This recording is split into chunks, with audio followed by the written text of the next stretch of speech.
എല്ലാവർക്കും drama review ചാനലിലേക്ക് സ്വാഗതം. ഈ ആസ്മ എന്ന് പറയുന്നത് വളരെ ബുദ്ധിമുട്ടുള്ളൊരു അസുഖമാണ്. നമുക്ക് ആ ആസ്മ ഉണ്ടായിക്കഴിഞ്ഞാൽ അത് കാരണം നമുക്ക് കൃത്യമായിട്ട് ഒരു ജോലിയും ചെയ്യാൻ പറ്റില്ല. അതുപോലെ നമ്മളെ ശരീരം അനങ്ങി ഒരുപാട് ജോലിയൊന്നും നമുക്ക് ചെയ്യാൻ പറ്റില്ല.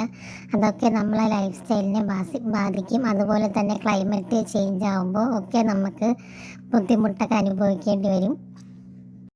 ആസ്മ എന്ന് പറയുന്ന ഒരു രോഗം നമ്മളെ ലൈഫിനെ മൊത്തത്തിൽ കൺട്രോൾ ചെയ്യും. നമുക്ക് എന്ത് ചെയ്യുമ്പോഴും നമുക്ക് 100 വട്ടം ചിന്തിക്കേണ്ടി വരും. ഒരു തണുത്ത ആഹാരം കഴിക്കുമ്പോൾ പോലും അത് കാരണം എന്തെങ്കിലും ഹെൽത്ത് ഇഷ്യൂസ് ഉണ്ടാകുമോ എന്നൊക്കെ നമുക്ക് ചിന്തിക്കേണ്ട ഒരവസ്ഥ വരും. എനിക്ക് ഈ ആസ്മയെക്കുറിച്ച് വളരെ നന്നായിട്ട് അറിയാം. കാരണം എൻ്റെ മകൾക്ക് ഉണ്ടായിരുന്നു. അവൾ കുഞ്ഞായിരുന്നു. അപ്പോൾ അതുകൊണ്ട് തന്നെ അതിൻ്റെ ബുദ്ധിമുട്ട് ഞാൻ ഒരുപാട് നേരിട്ട് കണ്ടിട്ടുണ്ട്. ചില സമയങ്ങളിലൊക്കെ പാതിരാത്രിയായിരിക്കും നമ്മൾ ഹോസ്പിറ്റലിൽ കൊണ്ടുപോകേണ്ട ഒരു സിറ്റുവേഷൻ വരുന്നത്. ഇപ്പോൾ മോള് വലുതായതിന് ശേഷം അതൊക്കെ വളരെ കുറവുണ്ട്. ഇപ്പോൾ അവൾ നോർമൽ ലൈഫായിട്ട് മുമ്പോട്ട് പോകുന്നുണ്ട്. അതുകൊണ്ട് തന്നെ ആസ്മ എന്ന് പറഞ്ഞൊരു ഡിസീസ് ആർക്കും വരാതിരിക്കട്ടെ. Copyright issue